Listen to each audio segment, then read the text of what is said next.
The tension in the air is building as we get closer to a conclusion here at the 2016 Hearthstone World Championship. DrHippi and Pavel have been battling out the entire year for their chance to play on this very stage. Pavel has the lead 3-2, but he's got that rogue deck left, and we've seen it struggle at times across his run through BlizzCon. Yeah, this deck is very powerful, has the ability to do huge amounts of damage with that Malygos burst, but he needs to find some ways to deal with the aggression coming out of DrHippi in these games. All right, well, here we go, jumping into game number 6 of the final series for the 2016 Championship Tour. Let's see if Pavel can become a world champion or if DrHippi is going to take this one to a game number 7. And DrHippi going with his Druid. This is the deck that Pavel feasted on to make his way to the final. He, in 2 straight matches, beat Druid 8 times. 4-0 in both of them when he was on the brink of elimination. And now he just needs to win one more to be the world champion. This is the deck that DrHippi needs to win with right now. This is the wildcard deck for DrHippi that has probably given him the most struggle and has probably given Pavel the most success when he sees it on the other side. As you mentioned, he does start off with the Swashbuckler. Bite can be a decent removal tool, but, you know, this deck isn't really about the minions, so I'm not sure how happy he is with that Swashbuckler pickup. Bite can be interesting because it does give you tools to deal with Azure Drake later on. True. You don't necessarily have to invest actual resources. Getting something off of the Swashbuckler that can deal with that can be pretty big. It can also deal burst damage. Yeah, true. And I think Pavel is going to breathe a sigh of relief when he sees that DrHippi has missed the wild growth again with this Druid deck. He does have Nourish and he does have Innervate, so he's got plenty of ramp tools along with the Mire Keeper to get him that mana, to get him those cards that he needs. But this turn 2 has sort of been a big whiff for DrHippi in the series. Yeah, he has definitely struggled with this Druid deck. And now I think he's debating perhaps whether he wants to use his Wrath here, just cycle through, try and find perhaps some actual ramp. He does have a Mire Keeper, and that also the option to potentially innervate out and Nourish on a future turn as well to get his mana going. But the problem if you do use your Nourish early for ramp, you can run low on cards. But ooh, DrHippi, he is just going to ramp up, get Nourish online, and as you were saying, this can lead you to potentially running low on resources later on. But he's looking to take control of the game with tempo right now. Yeah, this makes powerful draws from the top of his deck much more powerful because he has the mana to utilize them. He can also keep ramping up with Mire Keeper. He does have Wrath as cycle, but he needs some help. He needs second Nourish. He needs Azure Drake. He needs more tools to increase his hand size. And we see Pavel pick up a second copy of Sinister Strike. We saw that kind of rotting his hand last game and mentioned that the sort of greed of this Malygos rogue deck can lead it to have dead cards this stage of the game, and Pavel has got both of them in his hand. Yeah, and I'm interested to see what DrHippi goes for here. Ramp is, you know, the first choice, but is there ever a situation where since you ramped with the Nourish, you create a 2-2 to try and create a right on time. Second game in a row. Pillager for Pavel. It's kind of hanging out in his deck until turn 4. It's like he's got an agreement with Tomb Pillager to show up on turn 4 in the grand finals. But that is actually quite a crucial draw. DrHippi has ways to deal with it, but those are resources that he otherwise wouldn't have had to spend if DrHippi didn't have it. And Moonfire is not really helping him. And crucially, that Tomb Pillager, if it dies, will give Pavel a coin. The coin, plus backstab, even just firing off Sinister Strikes on his own turn, can make a giant Edmund Van Cleef. DrHippi's deck does not have a mulch. He has no way to deal with a huge minion. Yeah, I mean, DrHippi, I feel like that was a huge risk going with the Nourish for ramp early on in the game. Nourish, a lot of times used for card draw. Maybe DrHippi was afraid that he'd get too far behind if he had to wait that long to get that many cards.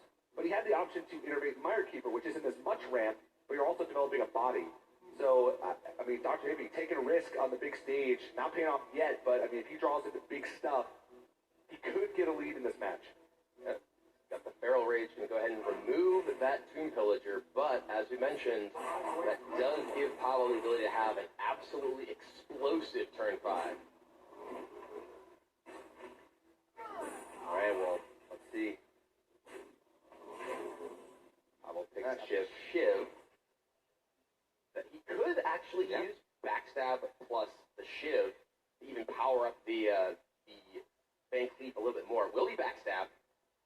We know that. That's going to start things off. But exactly how Pavel wants to maneuver, how many of his resources he wants to invest here. He could use the coin and a Sinister Strike as well. Oh, he's going for it. He is going for it. It will be Shiv and Backstab. The Sinister Strike. Edwin Van Cleef is coming down, and he is huge. A 10-10. And that is a 2-turn clock for DrHippi. He's at 21 life. Just a couple of hits from that will absolutely knock him out of this tournament. That is so big. Pavel on turn 5 was able to create a 10-10 Van Cleef. DrHippi would need to have sort of the perfect answers here to deal with it. If you count up even all the removal he has in his hand, it's only 9 damage from spells. So he would have to face tank. He actually goes for the draw, but now he just has to rely on this Arcane Giant and hope that Pavel doesn't have a sap to remove it. But he does. Yep. Pavel actually is very, very close to just finishing the game off with Bite plus Sinister Strike as well. He has 7, 8 more damage he can do this turn. He could put DrHippi down to just 3 life, but he can also just sap plus Barnes and all but assure that DrHippi would be dead next turn. I mean, you saw Pavel. He gave like a big sigh, realizing that he was that close to winning the World Championship. DrHippi's had 11 health, and he saw last turn. He gave away the fact that he had no way to deal with that Edwin Van Cleef. He played the Arcane Giant with the hopes that Pavel wouldn't have a way to answer it. But he does. He's got the perfect answer with the sap. Yeah. By the 2 turns. And he doesn't even need 2 turns. He just needs a single window to connect with Edwin Van Cleef one more time.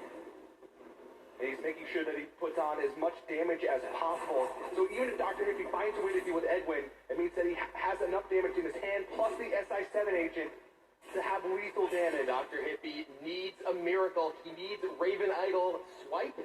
That not look like he has quite enough. He can take down the Van Cleef, but he has no way to survive the following turn. He can take down the Van Cleef with the spells that he has. I mean, of course, from his perspective, he can survive, but Pavel has Bite.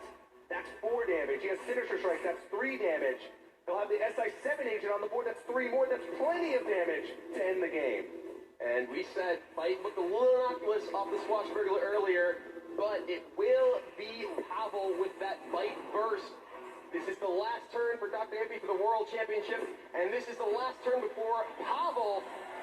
He will do it. The Bite, the Sinister Strike, the attack.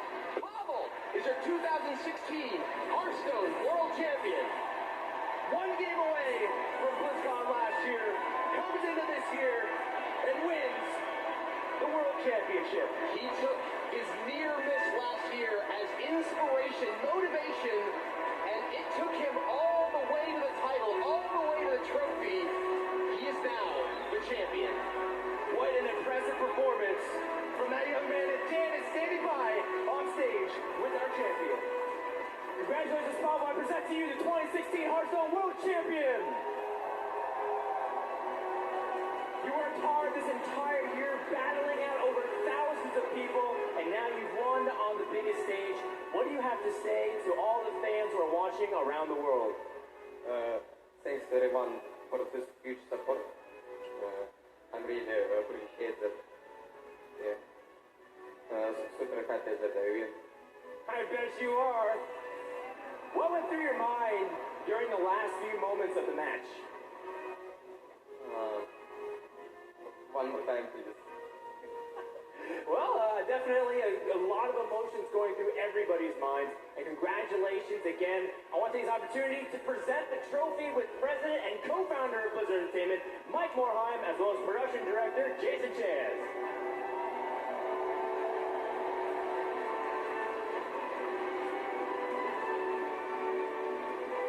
Pavel, we would like to award you this trophy on behalf of Blizzard Entertainment, on behalf of the entire Hearthstone community. 2016 was an amazing year for Hearthstone esports, and we're incredibly proud to crown you as the new world champion. From everybody at Blizzard and from the millions of Hearthstone fans across the world, congratulations.